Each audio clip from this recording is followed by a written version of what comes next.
Your strategic talents are called for in the Command & Conquer Generals Expansion Pack 0 Hour. There's a new campaign with 15 missions. Embedded reporters provide information about mission targets in their different levels. The story starts with this missile attack on a US base by the GLA terrorist group. There are also 25 multiplayer maps and the General's Challenge mode. In this, you fight against a series of computer opponents, each with his own specialized army and preferred tactics.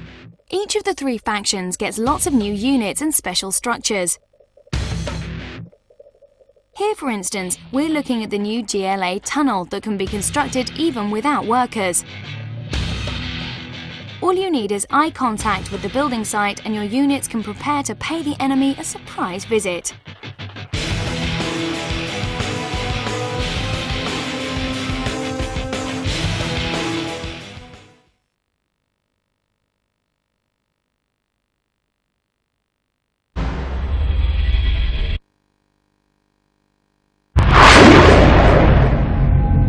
This is Tannis Control.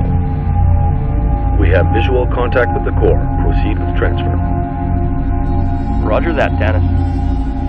Trajectory and alignment confirmed. The real-time strategy game Homeworld 2 continues the saga of the Higaran space travelers.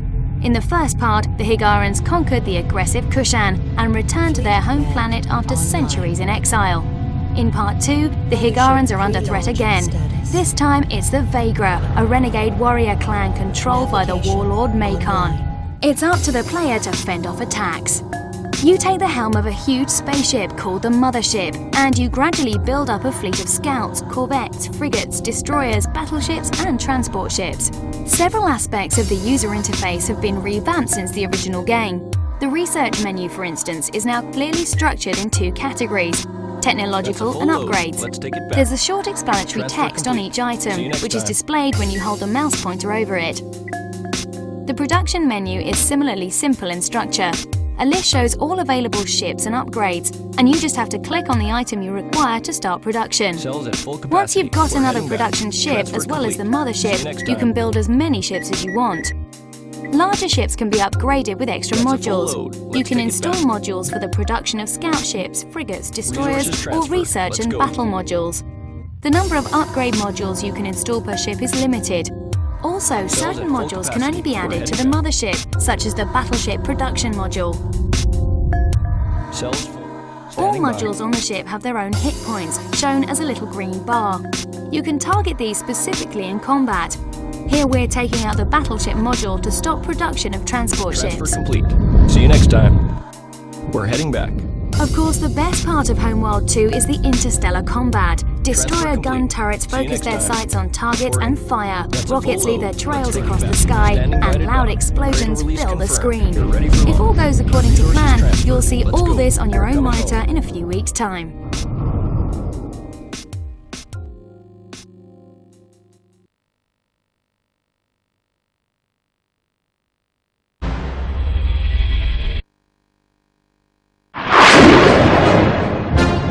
The World War shooter Medal of Honor Allied Assault is getting its 2nd expansion pack. The new add-on Breakthrough sends you on 11 missions in Italy and North Africa.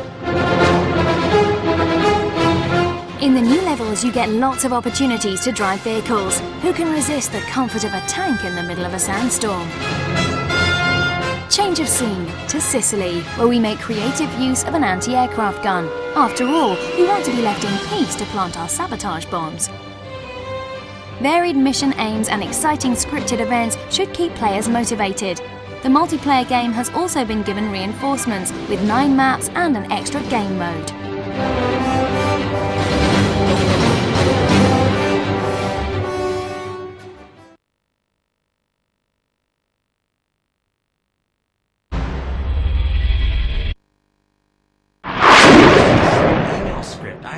I know what you are, and I know what you will become.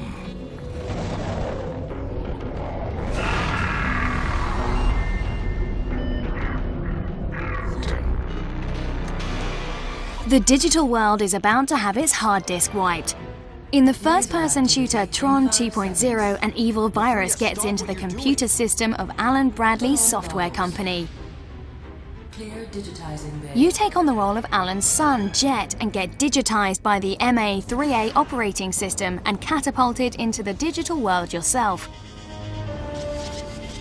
Apart from the unusual but nicely done graphics, Tron 2.0 basically plays like a conventional first-person shooter. You use throwing discs or laser weapons to fight hordes of enemy programs that you suspect of causing the virus outbreak. In the course of your travels through hard disks and along data paths, you stumble across a conspiracy against your father. Vanquished opponents often drop small data packages containing passwords, among other things. You'll need these to open doors and to read memory. A sub-menu lets you save programs into your memory. For instance, to get across a steep drop, you may need to activate a jump program. There are also various upgrades for your armor and weapon systems, and you can allocate experience points to various abilities like strength and accuracy. There's a choice of multiplayer modes. If you want, you can take part in the famous light cycle races against your opponents. Various bonus weapons like these missiles add an extra thrill to the races. Or you can take part in the disc competitions, also famous from the film. The difference between this and the death matches of other first-person shooters is that you can make use of your surroundings. Here, for instance, you can literally cut the ground from under your opponent's feet. In this arena, the cubes provide cover. To get a shot at your opponent, you first have to get rid of the colourful obstacles.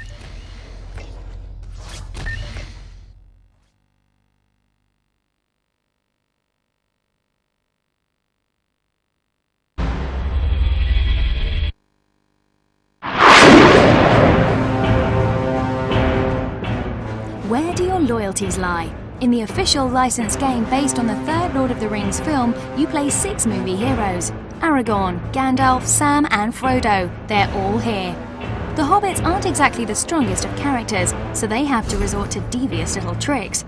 Make yourself invisible for a while and then you can suddenly launch a surprise attack. The Sting Sword glows.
Publisher CDV has an extremely promising real-time tactical game in the pipeline in the shape of codename Panzers. It's due for release in the first quarter of 2004. We went to see the game developer Storm Region in Budapest, and we're confident that the game will be of very high quality. Codename Panzers is a tactical game in which you don't have to make effective use of resources to produce units. Instead, you're given a small number of tanks and infantry to choose from at the start of the single-player campaign, and this becomes your core army for the rest of the missions. As commander, you're rewarded with prestige points for successful missions, and your troops get experience points for taking out enemies. Use the prestige points in between missions to buy new units, or buy a more up-to-date tank for experienced soldiers so they can fight more effectively. As you only have limited resources to hand, the loss of an experienced unit's going to hit you twice as hard. And if you lose a tank, it's not just the vehicle that's gone, but the crew as well. There's a while to go until the scheduled publication date, so it's quite likely that the user interface or visual effects will change before then. But we can already reveal that Panzers has a few new features, such as easier to control units and teams. Grouping together the vehicles and soldiers works in the same way as with any other real-time strategy game. However, Storm Regions thought up a clever trick for reassembling teams, which part company during the game. You just grab the team icon with your mouse pointer and drag it to another crew's icon to combine the two teams.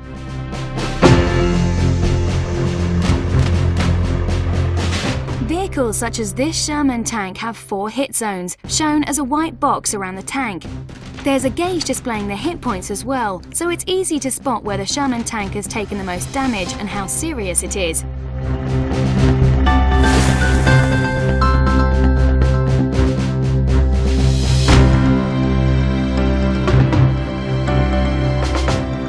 The secret is that you can now control the tank so accurately with the mouse that it doesn't expose its vulnerable side to the enemy.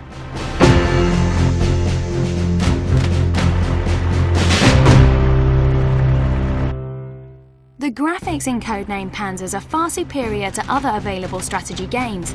The camera angle boasts infinitely variable zoom and rotation, although further handling modifications are likely before the game's release.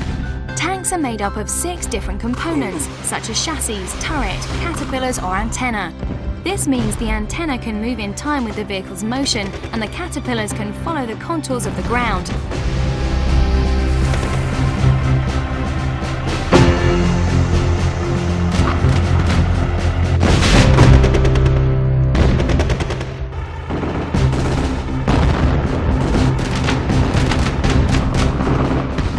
The in-game physics is worth a look too.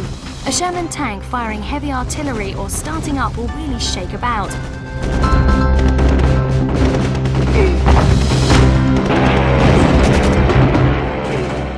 Wheeled vehicles like Jeeps don't turn around on the spot. They engage reverse gear first. Lots of attention has been paid to detail. For instance, if you drive your tank over a pylon, the power lines move very realistically.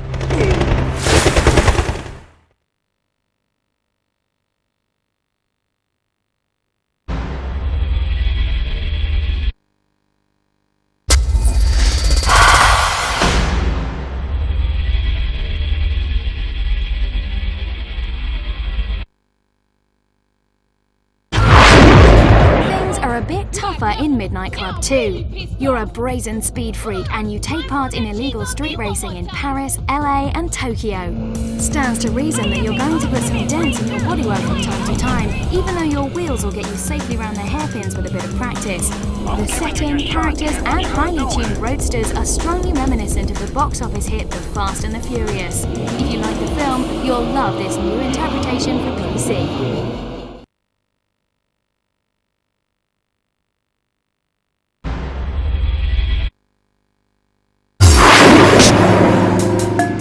Off with the 10th game in Microsoft's legendary Flight Simulator series. A Century of Flight commemorates the 100th anniversary of powered flight. The game features 30 planes from all eras throughout aviation history, including the famous Kitty Hawk and Charles Lindbergh's Spirit of St. Louis. It doesn't offer much more than its predecessor, either technically or with regard to game content.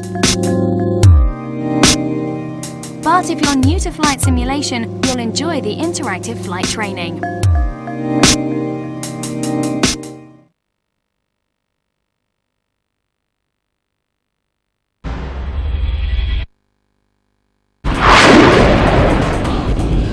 What Enigma Rising Tide really needs is a proper tutorial. The marine simulator's unnecessarily difficult without one. It's certainly exciting to simulate World War II naval battles with destroyers, corvettes and submarines, especially since Rising Tide uses a bit of artistic license and sacrifices realism in favour of excitement. The worst aspect of this game is that all you have to do as captain is plot the course, speed and destinations. The crew does the rest. It's only worth manning a gun yourself occasionally.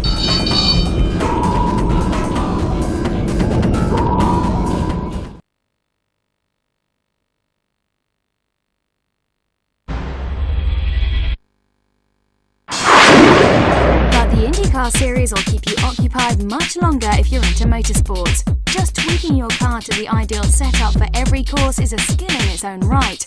Luckily, the driving physics is very forgiving, so you can get away with little bumps or bouncing off barriers a few times. This just makes the tussle for pole position with your computer opponents all the more exciting. This is just the best introduction there is to the world of IndyCars.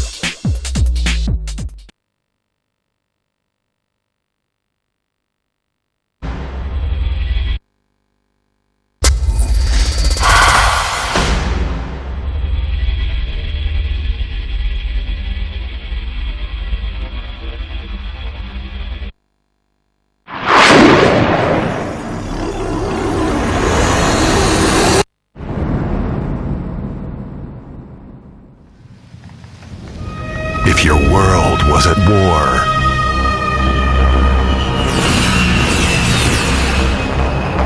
Your city in flames.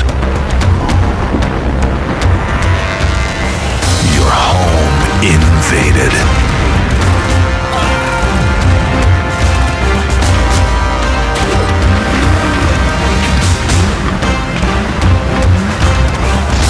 And your only hope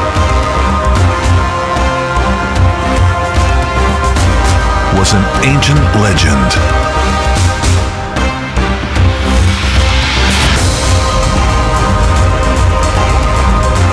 In your final hour,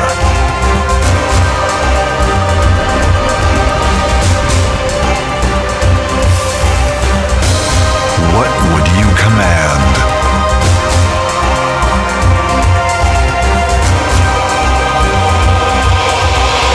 Ground Control 2, Operation Exodus.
feel?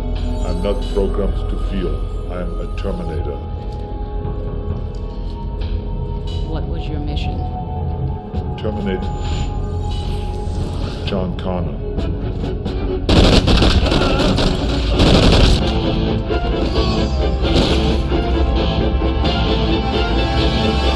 Get down.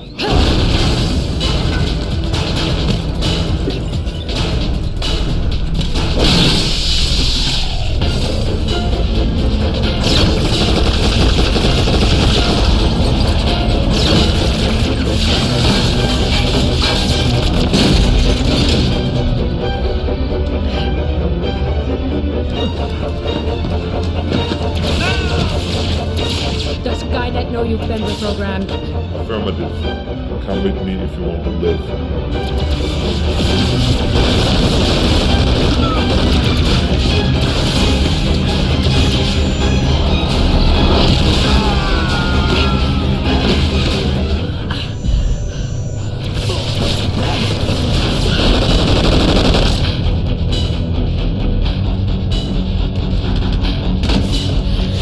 We're trapped! There's more of them right behind me!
The pressure's on in Fire Chief because the heroes of Monte Cristo's real-time strategy game are firemen.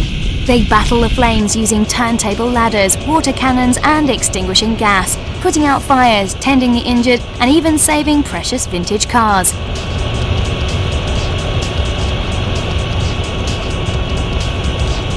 Things get extra tricky when poisonous fumes start to spread or when there's a threat of a backdraft. But never fear, the Fire Chief has the right specialists and equipment to hand for every emergency. Los geht's.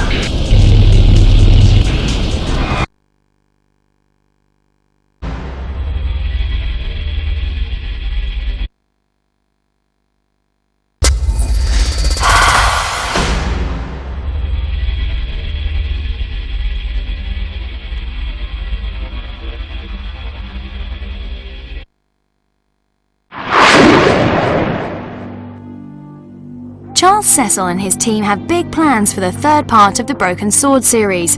During a visit, he showed us the latest version of this project and explained how Revolution Games intends to revolutionize the adventure genre.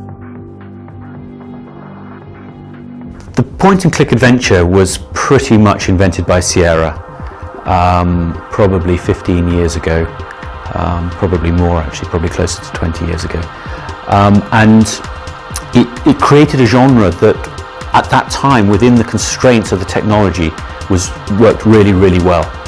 My opinion is now that technology has moved on, we have moved from 2D to 3D, and we're given new opportunities. And I think that a lot of the people that have been stuck with point-and-click have tried to move forward into 3D and failed to really, they've tried to evolve rather than revolutionise the genre. What we're attempting to do with the game is to reinvent the adventure genre. I feel very strongly that the point-and-click has gone as far as it can and has declined because creatively it's very difficult to do new things, and also it just doesn't feel contemporary. What we're doing is we're taking the basis of what an adventure should be, and that should be adventure. It should be the exploration, it should be the investigation, it should be the drama, the action, but we're presenting it in such a way that it's very easy to play.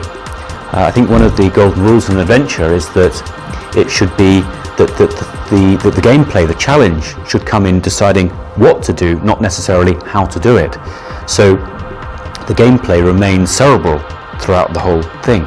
So what we're aiming to do is inject all these new ideas of gameplay, but to do it within the cerebral gameplay, to keep the consistent interface. And as such, I think that somebody who enjoys an adventure, or who previously enjoyed adventures, and maybe doesn't enjoy the point-and-click anymore, will find that the game is very contemporary, and it offers them a lot more than could possibly have been done in 2D. People have asked me about the ratio between action and adventure, and my answer is always 100% adventure. The interface as such remains consistent throughout. So the interface is very adventurous, but the adventure is wider than the point-and-click. It's an adventure in the film, in the sense of a film, in that you do lots of exciting things. It's adventurous. We do put action elements in, but those action elements are like what we would have previously played as cutscenes are now interactive. So it's probably a good description to describe them as interactive cutscenes. But it doesn't require you to control the character with enormous dexterity. It requires you to work out the position that you're in. You're put in a dangerous position. You've got to work out what you need to do to escape from that situation. So it's still very legitimate adventure gameplay, but it's done in more of an action environment. So from the gameplay perspective, it's still very much adventure. But from a broader sense, we have put action elements in. We also include a stealth element, and again, this isn't Metal Gear Solid, this is not Tomb Raider, the gameplay doesn't feel like that at all, but you do have the requirement to sneak past guards, sneak past the spotlights as they go. But again, the control interface is very intuitive, very simple, so as before, you're thinking about what you have to do rather than concentrating on actually how you do it with the control system. With George and Nico moving to 3D and also becoming more physical because the gameplay had changed, they have altered slightly, although I'd hope that when people look at their faces and their physiques, they'd see that they're quite clearly the same characters as before. In moving into 3D, we put a lot more detail in. Looking at the characters, I mean, Nico looked a little bit of a 90s girl. Her hair was a little bit strange, so we've brought her up to date, maybe made her a little bit more physical, a little bit sexier, but we certainly haven't moved her into the Lara Croft territory. We're very much trying to avoid video game cliches. We want, a strong female character that is representative of women generally. And George is also, a strong character, but the relationship between them is very important, as it was previously. If anything, she's a stronger of the two characters, mentally, although obviously physically he's the stronger of the two. And we convey a lot of the story through the interaction of the two characters and how they react to each other, and in doing so we tell the story.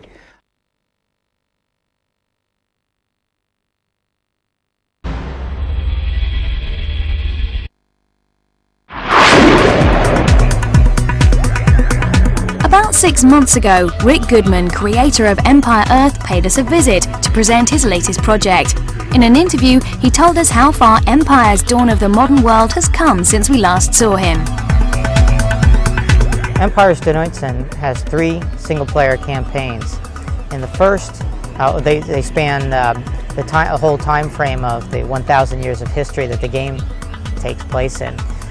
They take you from different continents, from England up through North Africa and Germany, and all the way over to Asia in the 1590s when the Koreans were fighting off the Japanese.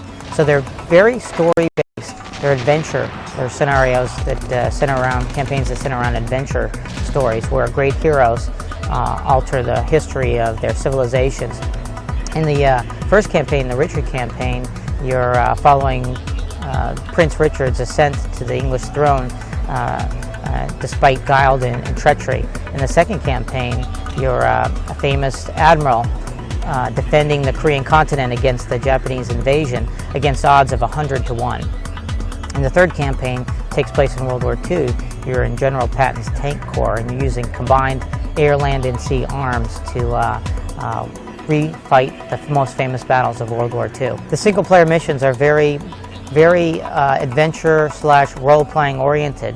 In the Richard the Lionheart campaign, for example, the Queen goes missing, and Richard the Lion has to find out what happened to her, whether she's hiding or whether she's been kidnapped, and where she's hiding, and what has happened to her. And then he has to fight off battles against enemies who would not have him seek the throne. So it is very much about Richard, his life and his story, and the adventures that occurred to him on his ascent to the throne.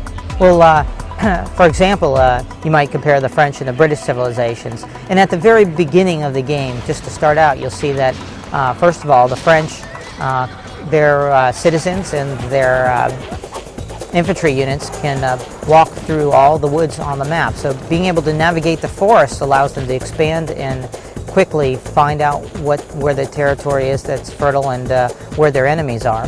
The British, of course, don't have that special ability, but their special ability is the fact that, from an economic standpoint, is that each town center they build gives them a huge radius of sight to all the mineral deposits on the map. So as they expand outward and build more town centers, they get visibility to all the best places on the map for them to expand to, and also it reveals the best places on the map for the enemy to be hiding as well, because the enemy is also expanding toward those resources.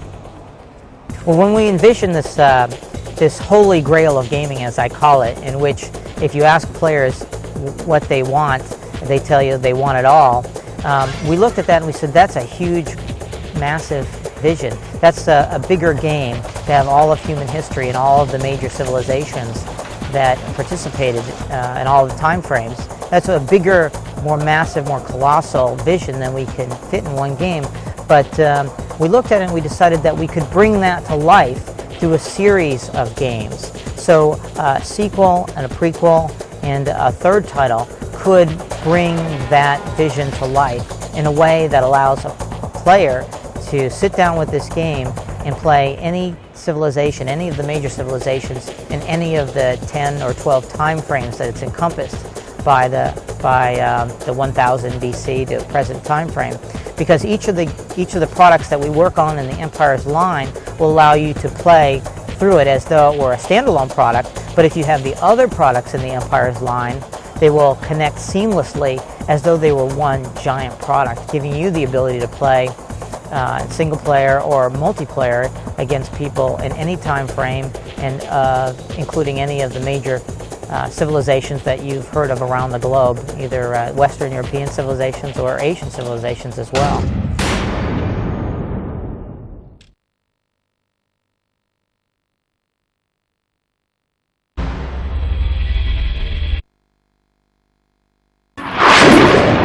Above the roofs of London, the small software house Firefly Studios is programming an unusual cross between a sim-style people simulation and a Stronghold-style God game. Head of Firefly, Simon Bradbury, explains the principle behind Space Colony. I think Space Colony is best described as a combination of a classic builder game, like say Stronghold or Caesar, where you place buildings. It's a very visual game. Lots of things happen for free. You're watching lots of resource chains, But at its heart, it's also a personality sim. So it's about managing a team of people, like say in a film like Aliens or Star Trek. You either got a team of very different people with lots of different skills who are working well together, or they're all lying on their bed going crazy and fighting with each other whilst the aliens are attacking your base. Probably 40% of your time is spent building, clearing areas, expanding your base out, lighting the area, getting more power going, placing industry, and again it's how far away is the industry, whether you've got some space bikes to shuttle out your people there. Perhaps another 40% of your time is just managing your people, maybe training them up to operate one of the 20 different kinds of skills that they can acquire, making sure that they're well fed, if they're fighting, pulling them apart, motivating them.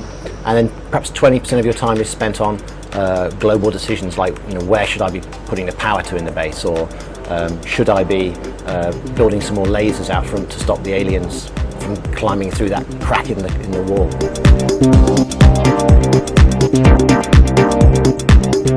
In a way, we're like a very light version of The Sims. We wanted to take what we saw were the best elements from that, but in no way are we quite as complex as that. You have to fulfill needs for your colonists, and there's 20 unique ones of them. Where we're different is we're not about creating a person from scratch. We are about 20 unique preset personalities that, people that you might know, some of which you might wish you didn't know, but you get to know how to work with them. What are their strengths, their weaknesses, who they like, what they like doing. Are they liable to go crazy and start shooting things up in the base, or are they very strong personality? I think we have a lot of similarities with a builder game such as Stronghold of Caesar, in that we are about managing chains of resource collection, about taking those resources. For example, if you have some silicon, you can maybe turn that with a different piece of equipment into advanced electronics. If you combine that maybe with some mined metals, you maybe could turn that into an android who could then go and work your base for you.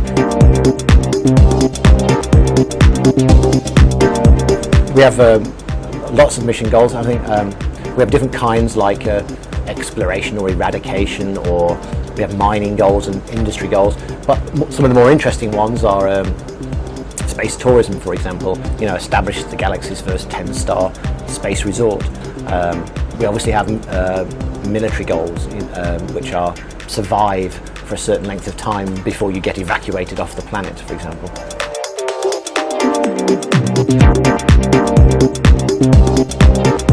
You play through a sort of very, very strongly scripted storyline of 24 missions, where it's very narrative rich, and you're in this narrative where you're working for a big company who doesn't care about you. One of many companies. It's a get rich quick or die kind of operation, and you're just following the life of our heroine, Venus Jones. And you play through 24 missions there, and each of which has unique objectives, and at the end of that there will be a big free build mode where you can go and play the kind of missions you like. There'll be a whole slew of new worlds to go and explore, and little mini campaigns.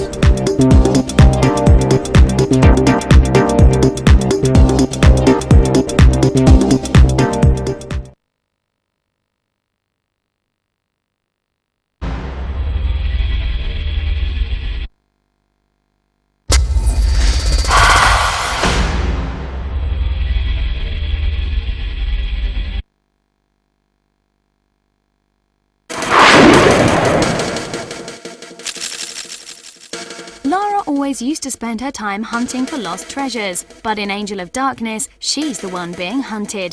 The Paris police hold Lara responsible for the death of her mentor, Werner von Croy, unjustly so, as we're shown in the intro. The player's task is to prove Lara's innocence, and since that's easier to do while you've got your freedom than when you're behind bars, you do a runner from the cops and escape through a derelict block of flats onto the rooftops of Paris.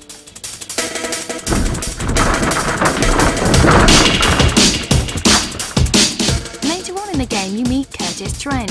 You spend one level playing this new character. More about this later. We were promised lots of changes in this new episode of Tomb Raider, and lots of changes is what we've got. For instance, Lara can now have conversations. sometimes you're even given a choice of answers so that you can influence the outcome of the conversation. But the key word here is sometimes. Usually dialogues just happen automatically. The game starts like an adventure. Lara runs around the dark alleyways of Paris looking for information. But the game only moves on once she's arrived at the right place at the right time. Despite much borrowing from the adventure genre, Tomb Raider 6 has become very linear. Later on in the game, you come across something approximating classic Tomb Raider levels. In this cave, Lara has to jump from rock to rock, while lava gushes through the cracks in the rock. But compared to the depth of previous games, this seems very linear as well. Usually there's only one possible route to take. As well as the standard caves, catacombs and vaults, the new Lara also acts against a modern backdrop, in a Paris art gallery for example. To dodge the laser traps, Miss Croft has to swing from the exhibits and do somersaults. The new attribute system was heralded as a great success. They've tried to inject a hint of role-player atmosphere into the tired Tomb Raider game objective. Lara ought to stick to what she's good at, climbing. Angel of Darkness features some cool animation, so she makes a pretty good job of it. It's a shame the character controls are so awkward and inaccurate though, because it means she falls even after lots of practice, and you have to reload the game. As well as gymnastics, Lara has quite a bit of shooting to do. As well as fighting with her fists, Lara has pistols and machine guns to sort her enemies out. Some of the enemies are human, but she also encounters fantasy figures, such as flame-throwing skeletons with swords and shields. The level where you play Curtis Trent has the main emphasis on action. In true Legionnaire tradition, he's not into acrobatics, and he prefers to let his weapons do the talking. He has to fight off mutants in a sanatorium. Curtis has special psychic abilities. For instance, he can send his invisible self through a wall to find out a code for opening locked doors.